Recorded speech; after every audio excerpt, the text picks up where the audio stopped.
Undertaker versus Mark Henry, The Phenom versus the world's strongest man. Undertaker का एक under appreciated feud. क्या Brock Lesnar की जगह mark Henry break करने वाले थे अंडरटेकर का स्ट्रीक?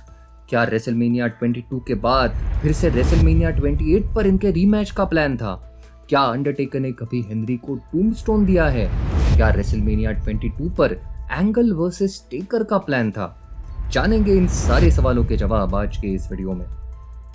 नो वे आउट 2006 पर हमने one of the all time greatest match देखा. वो था champion Kurt Angle versus the Undertaker.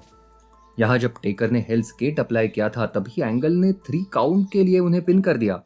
सच पूछो तो ये रेसलमेनिया वर्दी मैच था. खैर, WWE इस वक्त एंगल से टाइटल नहीं जीतना चाहता था, प्लस रे मिस्टीरियो का पुश जारी था, इसलिए एंगल और टेकर को रेसलमेनिया पर एक दूसरे से दूर रखा गया. नेक्स्ट वीक स्मैकडाउन पर टेकर को अपना रीमैच मिला. फिर से एक फैंटास्टिक मैच था. टेकर ने एंगल को टूम्बस्टोन दे दिया. तभी वहां अचानक से मार्क हेनरी आ गए और अंडरटेकर पर अटैक कर दिया. भले ही टेकर वाया डिस्क्वालिफिकेशन ये मैच जीते हो, टाइटल चेंज नहीं हुआ. मैच के बाद हेनरी टेकर पर अटैक करते रहे और फाइनली अनाउंसर टेबल पर बिग स्प्लैश दे दिया. उस टाइम दाइवारी मार्क हेनरी के मैनेजर हुआ करते थे. यहाँ दाइवारी और हेनरी रिंग में आए और कहा कि हेनरी बटिस्टा और अंडरटेकर दोनों पर भारी पड़े हैं, तो वो टाइटल शॉट डिजर्व करते हैं और एंगल ने तो वैसे ही उन्हें टाइटल दे देना चाहिए. कर्ट एंगल वहां गए तभी रैंडी ऑर्टन ने अचानक से एंगल पर अटैक कर दिया. इसके बाद मिस्टेरियो भी वहां आ गए. जनरल मैनेजर टेडी लॉन्ग ने ऑब्वियस सा मेन इवेंट रखा, एंगल और मिस्टेरियो वर्सेस ऑर्टन और मार्क हेनरी. इस मैच के एंड में हेनरी ने चैंपियन कर्ट एंगल को टेबल पर स्प्लैश दे दिया. अब रिंग में बस हेनरी और दाइवारी बचे थे. तभी लाइट्स ऑफ हो गए और अंडरटेकर की आवाज आई. अंडरटेकर और मार्क हेनरी रेसलमेनिया 22 पर कैस्केट मैच में रेसल करेंगे. सरप्राइजिंगली नेक्स्ट वीक स्मैकडाउन पर हेनरी और अंडरटेकर आमने सामने नहीं आए. एक इंटरव्यू सेगमेंट में दाइवारी और हेनरी ने कहा कि वो अंडरटेकर से नहीं डरते और अगले दिन सैटरडे नाइट्स मेन इवेंट पर अंडरटेकर हेनरी को फेस करे. अगले दिन सैटरडे नाइट मेन इवेंट पर दाइवारी ने कहा कि हेनरी किसी भी चीज से नहीं डरते, अंडरटेकर से भी नहीं. हेनरी ने कहा कि अंडरटेकर ही उनसे डरते हैं और वो अंडरटेकर को कैस्केट में बंद कर देंगे. तभी गॉन्ग बजा और ड्रूड्स कैस्केट लेके आ गए और उनके पीछे अंडरटेकर भी आ गए. हेनरी और टेकर में घमासान शुरू हुआ और टेकर ने हेनरी को स्टील स्टेप्स पर फेंक दिया. फिर टेकर ने दाइवारी को कैस्केट पर चोक स्लैम और टूम्बस्टोन भी दे दिया. नेक्स्ट वीक स्मैकडाउन पर हमें एंगल वर्सेस हेनरी मैच देखने मिला. सच कहे तो अंडरटेकर के रेसलमेनिया मैच का बिल्डअप काफी वीक था. यहाँ ऑर्टन के इंटरफेरेंस के बाद हेनरी ने एंगल को हराया क्योंकि WWE थोड़ी बहुत क्रेडिबिलिटी बिल्ड करना चाहता था मार्क हेनरी की. अगले वीक स्मैकडाउन पर मार्क हेनरी सूट में नजर आए और उन्होंने कहा ये अंडरटेकर का फ्यूनरल है. हेनरी ने स्ट्रीक के विक्टिम्स हमें दिखाए और कहा कि फ्यूचर तो वो खुद है. उन्होंने ही बटिस्टा को इंजर किया था और वो ही स्ट्रीक को ब्रेक करेंगे. ये एक अच्छा सेगमेंट था. उसके बाद रेसलमेनिया 22 पर हमें Undertaker versus mark Henry casket match देखने मिला. ये मैच ठीक ठाक था. अंडरटेकर ने पूरी कोशिश की इस मैच को इंटरेस्टिंग बनाने की. 2 स्टैंड आउट मोमेंट्स थे.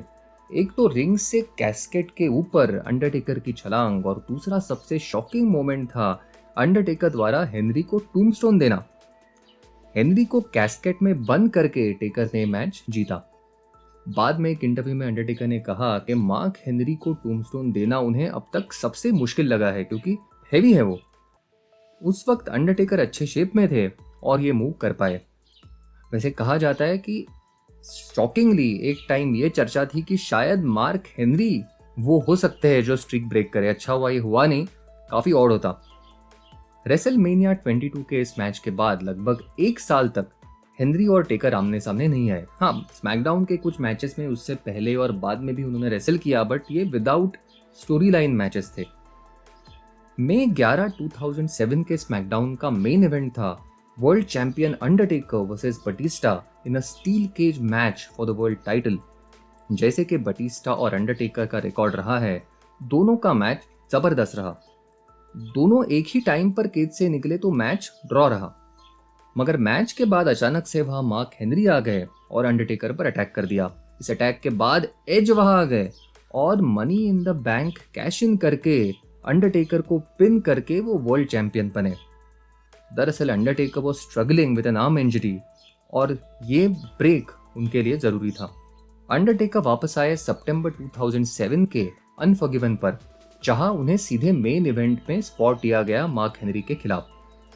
अनफॉरगिवन से 9 दिन पहले एक इंटरेस्टिंग सेगमेंट दिखाया गया जहां अंडरटेकर का रिटर्न वीडियो चला और रिंग में एक ड्रूड आके खड़ा हो गया। उस ड्रूड पर आकर हेनरी ने अटैक किया, मगर लाइट्स ऑफ हो गए और हेनरी के हाथ में बस ड्रूड का कपड़ा था। अच्छा सेगमेंट था। अनफॉरगिवन पर अंडरटेकर वर्सेस मार्क हेनरी का मैच ठीक ठाक ही था।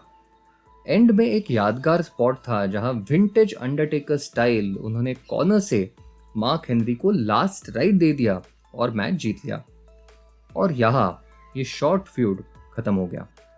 मार्क हेनरी को असली पुश मिला था 2011 में, जब वो वर्ल्ड चैंपियन भी बने थे। तब ऐसी खबर थी कि रेसलमेनिया 28 पर शायद मार्क हेनरी और अंडरटेकर का रेसलमेनिया रीमैच हो सकता है, मगर अच्छा हुआ ये मैच नहीं हुआ। हमें इसकी जगह टेकर वर्सेस ट्रिपल एच का end of an era match देखने मिला। तो ये थी कहानी मार्क हेनरी वर्सेस अंडरटेकर की।